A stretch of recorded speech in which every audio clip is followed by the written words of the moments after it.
Alhamdulillahi Rabbil Alamin. Wabihi nasta'in. Wassalatu wassalamu ala ashrafil anbiya wal mursalin. Sayyidina Muhammadin wa ala alihi wa sahbihi ajma'in.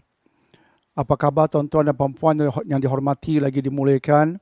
Anda bersama dengan Yang Kerdil Dr. Daniel bin Zainal Abidin dalam rancangan Shortath, singkatan bagi Short Tazkirah. Dan hari ini kita masih lagi di bulan November 2020 bersamaan dengan bulan Rabiul Akhir 1442 Hijrah. Dan kali ini Dr. Daniel hendak bercakap tentang negeri Sabak. Sabak, nikmat yang terhenti. Tuan-tuan dan puan-puan pernah mendengar nama Sabak, negeri Sabak?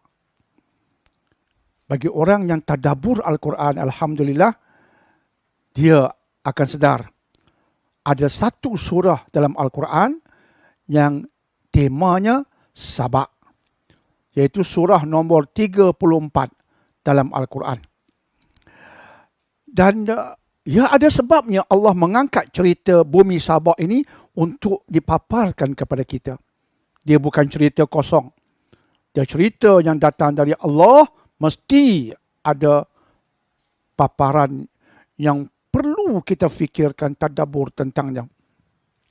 Sabak ini merupakan sebuah kerajaan yang wujud lebih daripada 1000 tahun sebelum Masihi. Dia wujud lebih kurang 1000 tahun sebelum Masihi. Ada pengkaji mengatakan kerajaan Sabak ini wujud lebih kurang 1300 tahun SM sebelum Masihi.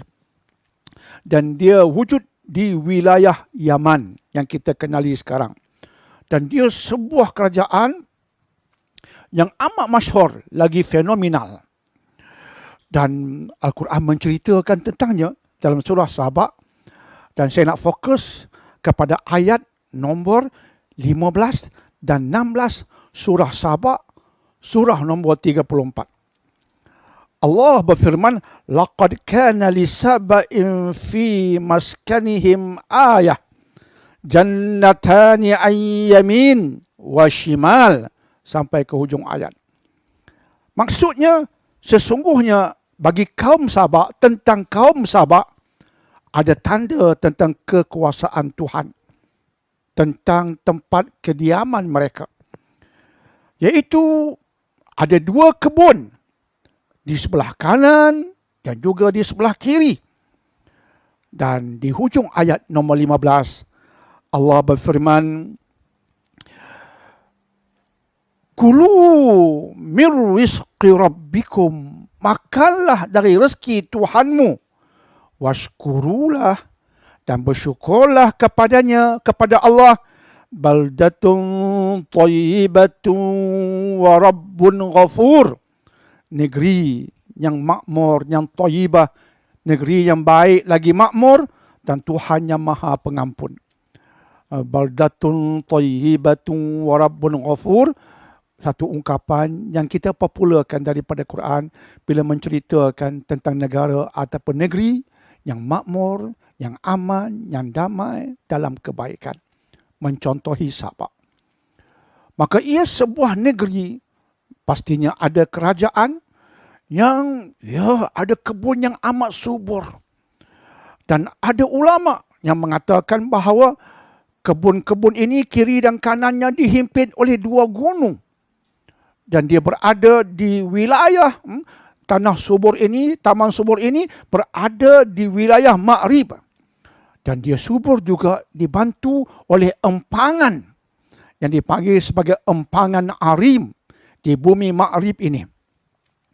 Kesuburannya begitu hebat sehingga dalam kitab-kitab tafsir disebutkan antaranya laporan kenyataan oleh Imam Qatadah dan juga Imam Abdul Rahman bin Zaid rahimahumullah ta'ala, yang mengatakan jika seseorang memasuki kebun itu, oleh sebab dia begitu subur, hasilannya begitu luar biasa, jika seseorang memasuki kebun buah-buahan itu dan meletakkan bako di atas kepala mereka, maka buah-buahan akan berguguran dalam bakul itu tanpa perlu mereka memetiknya dari pohon. Itu tanda begitu subur, begitu makmur Sabak ketika itu. Dan Hamka ketika mengulas ungkapan baldatun thayyibatun wa rabbun ghafur, ia sebuah negeri yang thayyibah, yang baik, makmur, dan Tuhannya pengampun. Kata Hamka, ini bumi yang makmur, dan semakin ia makmur, semakin masyarakatnya bertambah dekat dengan Allah, maka dosa mereka diampunkan. Dalam gerak-geri kehidupan mereka, Tuhan tidak dilupakan. Itu ciri baldatun thayyibah. Negeri, negara, kawasan yang thayyibah, yang makmur, dia kena berkait dengan Tuhan yang pengampun. Bagi Hamka, dia bermaksud nak jadi makmur, nak jadi damai, harmonis sesebuah negeri. Negara itu mestilah kehidupan masyarakatnya atas ke bawah, mestilah kehidupan dalam bentuk yang mendapat keampunan daripada Allah, mendapat keredaan daripada Allah, penuh dengan amal ibadah, penuh dengan amal soleh. Jika buat kerja-kerja duniawi itu pun dilakukan penuh kejujuran, penuh amanah. SOP-nya itu SOP yang meletakkan syariat sebagai SOP yang perlu dipatuhi secara dasar, di samping aspek-aspek tambahan duniawi yang diperlukan berbentuk undang-undang yang mencantikkan SOP syariat yang telah kita sebutkan dari semasa ke semasa. Maka jadilah ia bumi makmur, Tuhan pengampun, mengampunkan masyarakatnya sebab mereka di samping makmur, di samping kaya raya, mereka mendekatkan diri kepada Allah. Itulah model negara, negeri yang dicari. Sabak.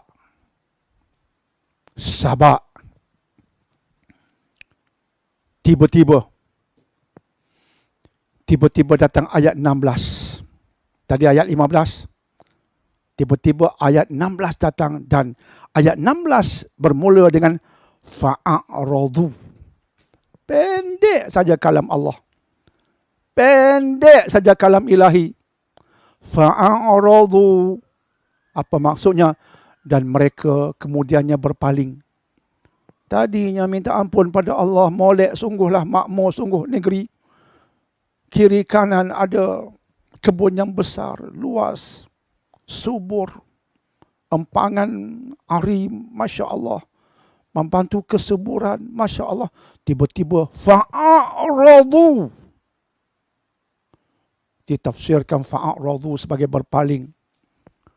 Berpaling kepada kekufuran, berpaling daripada ibadah, berpaling menuju kemaksiatan, berpaling menuju penderhakaan kepada Allah. Itu semua tafsiran kepada fa'aradu kalam Allah. Dan ketika mereka berpaling, yalah dah subur, enjoy, senyum semua. Semua senyum. Senyum. Kata orang utara, kenyeh. Senang. Orang atas pun kenyang, au. Orang bawah pun kenyang, au. Tapi Allah dilupakan. Fa'aradu. Akhirnya apa berlaku? Dan akhirnya kata Allah Subhanahu Wa Taala, ketika mereka berpaling, kami datangkan kepada mereka. Datangkan apa? Sailal arim. Allah datangkan kepada mereka sailal arim. Sailal arim, ulama tafsir mengatakannya sebagai banjir besar. Para ulama bahas tentang punca banjir besar ini. Mereka mengaitkannya dengan empangan arim. Empangan yang besar, akhirnya datang tikus-tikus mengikut setengah pandangan, melubangi empangan arim. Akhirnya empangan itu pecah. Berlaku banjir besar. Dan kemudian hancur taman-taman yang disebutkan awal tadi yang begitu subur. Hancur, musnah. Dan akhirnya selepas kehancuran berlaku, kebun-kebun itu akhirnya ditumbuhi pohon-pohon yang buahnya pahit. Buahnya pahit, tidak menjadi lagi seperti pohon yang asal. Sebab fa'aradu, tuan-tuan. Ingat kalimat ini.